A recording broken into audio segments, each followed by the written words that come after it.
संसार का प्रत्येक व्यक्ति दुखी है, अपूर्ण है।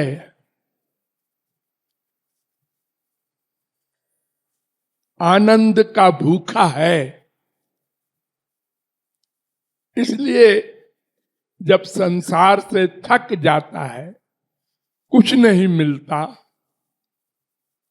तो भगवान की ओर मुड़ता है और भगवान से कहता है,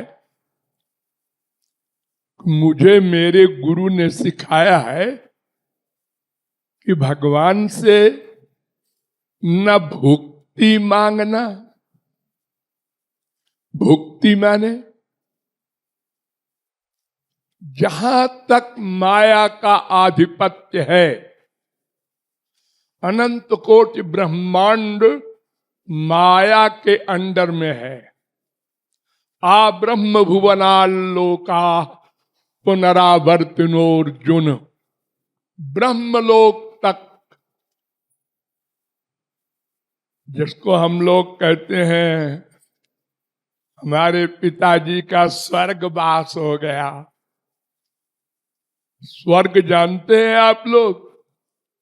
वेद कहता है प्रमूढ़ा, वो लोग घोर मूर्ख हैं जो स्वर्ग के लिए प्रयत्न करते हैं, बड़े बड़े यज्ञ करते हैं।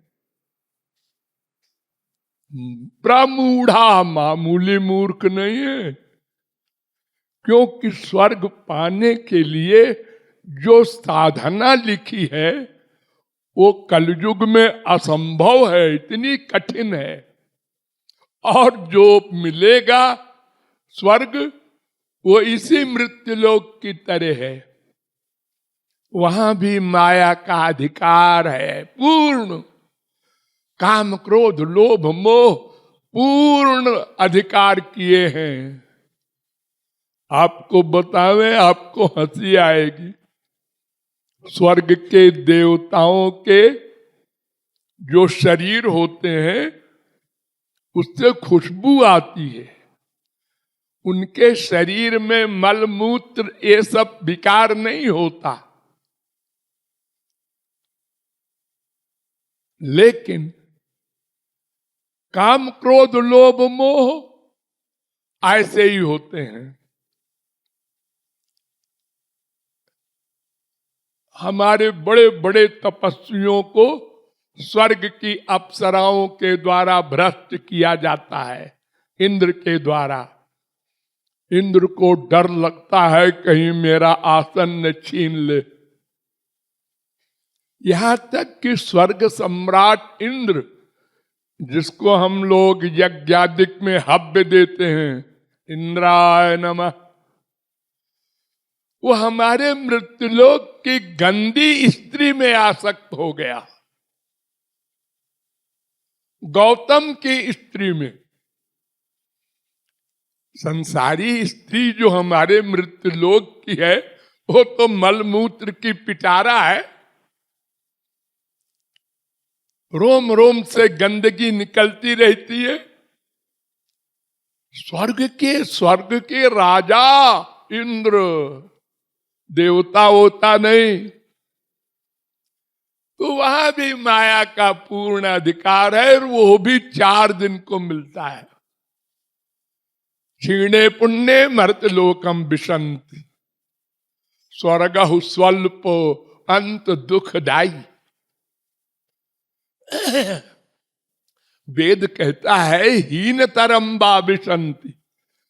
जब पुण्य समाप्त हो जाता है स्वर्ग में रहने वाले का, तो मानव देह भी नहीं मिलता, कुत्ते बिल्ली गधे की योनि मिलती है। जैसे हमारे भारत में जब कोई मिनिस्टर हार जाता है इलेक्शन में, वो पीएम हो या कोई हो, तो फिर वो बेचारा कितना दुखी होता होगा, पड़ा रहता है एक कोने में, कोई नहीं पूछता। तो स्वर्ग भी माइक। इसलिए भगवान ने अर्जुन से कहा था, आ ब्रह्मलोक तक जाकर लौटना पड़ेगा, वहां भी यही हाय हाय है जो यहां है। ये सब भुक्ति है एक शब्द में। भा, ये भा शब्द कैसे बनता है? ऊपर की दो लाइन अलग रहती है।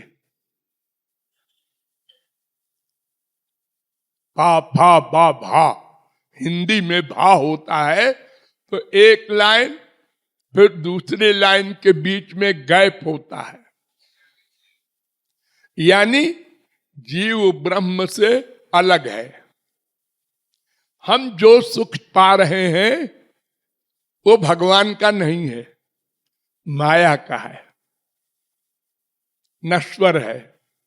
और जब भा की पाई मिल गई तो उसका नाम हो गया मुक्ति, माने जीव ब्रह्म मिल गए, एकत्व हो गया।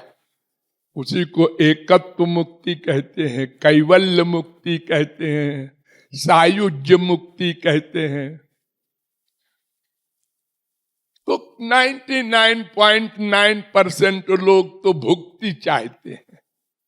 आप लोगों ने देखा होगा हमारे तमाम लोक गीतों में, अरे भगवान की आरती बनाया है किसी ने, सुख संपत्ति घर आवे और कष्ट मिटे तन का, ओम जय जगदीश हरे, सारी दुनिया के मंदिरों में गाया जाता है।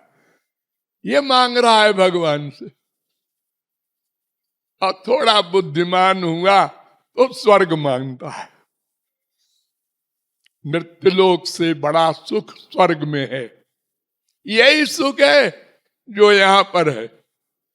इससे यहां पर एक भिखारी और एक अरबपति का अंतर दिखाई पड़ता है ना। बड़ी भारी कार में जा रहा है, हवाई जहाज, और एक बेचारा साइकिल में जा रहा है। ऐसे ही यहाँ के अरबपति से स्वर्ग में अंतर है, लेकिन है सब ऐसे ही माइक। तो कहता है भुक्ति तो चाहिए ही नहीं महाराज, और मुक्ति माने भगवान में मिल जाना, ये तो बढ़िया चीज है, फिर कभी नहीं आएगा संसार में, फिर माया की हिम्मत नहीं है उसके पास जाए, क्योंकि भगवान में मिल गया। अब भगवान के ऊपर माया हमला कर सकती हो तब तो डरे कोई। लेकिन माया तो माया परैत्यभिमुखे च विलज्जमाना, भगवान के सामने नहीं खड़ी होती। माया की हिम्मत क्या है? अरे भगवान को पा लेने वाले संतों से डरती है, ताते अति डरपति यह माया। अरे ये भगवान का बन गया, इधर मत जाना। तो मुक्ति बढ़िया चीज है ना, ना ये तो और खराब चीज है। गौरांग महाप्रभु ने कहा कि कैतव, कैतव शब्द माने कपट, ठगने वाले, धूर्त। संसार के सुख जो है इसमें ये भगवान का पुत्र उसको ठग लिया है इस माया के सुख ने, तो भगवान को भूल गया और संसार के सुख की ओर भाग रहा है। तो ये कैतव है। तो कैतव कई प्रकार के होते हैं, धर्म, अर्थ, काम, मोक्ष, ये 4 प्रकार के कैतव ठग है। तो क्यों जी, धर्म अर्थ काम तो ठीक है, ये ब्रह्मलोक तक ले जाएंगे, बड़ा धर्मात्मा है तो कहां तक जाएगा? स्वर्ग में। लेकिन मोक्ष को आपने कैसे कहा कैतव?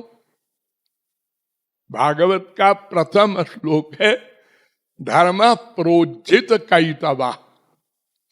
हमारे भागवत में कैतव रहित धर्म कहा गया है।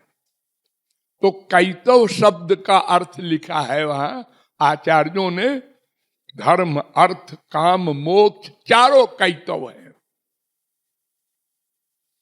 तो महाप्रभु जी कहते हैं तारो मध्य मोक्ष वांछा कैतव प्रधान।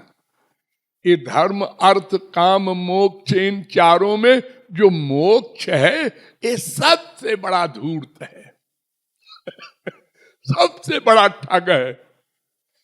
क्यों? इसलिए कि जो भगवान में मिल गया अब उसको प्रेमानंद कभी नहीं मिलेगा। मिल गया सदा को।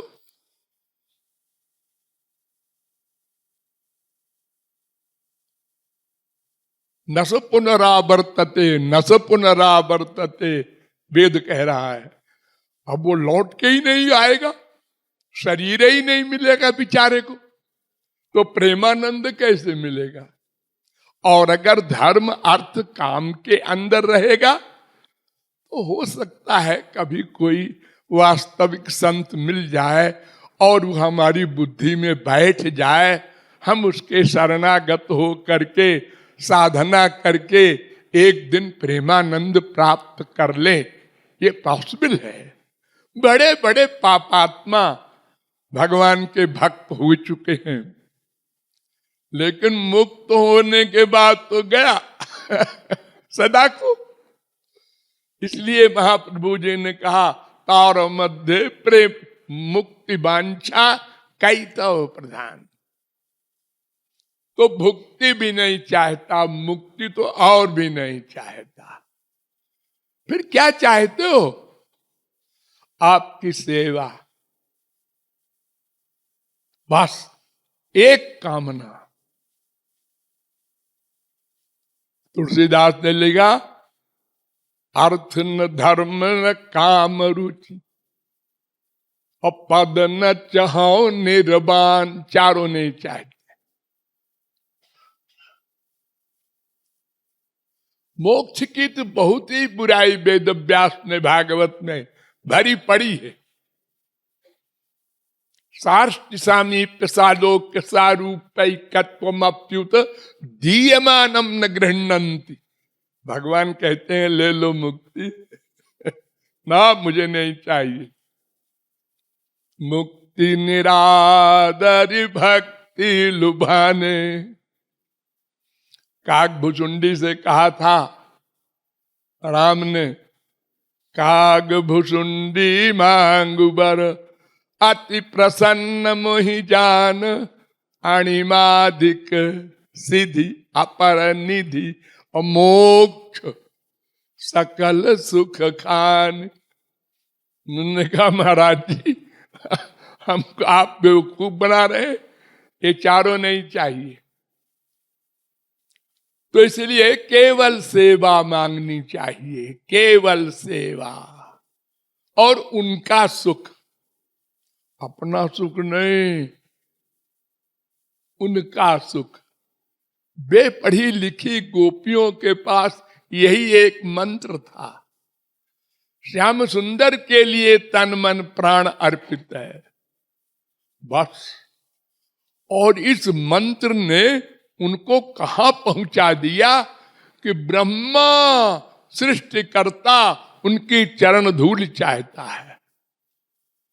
बड़े बड़े सनकादिक जनकादिक परमहंस उनकी धूल पाने को ब्रज में वृक्ष बनकर आए थे। केवल उनका सुख चाहे, इसलिए कह रहा है केवल सेवा मांग रहा हूं और कुछ नहीं।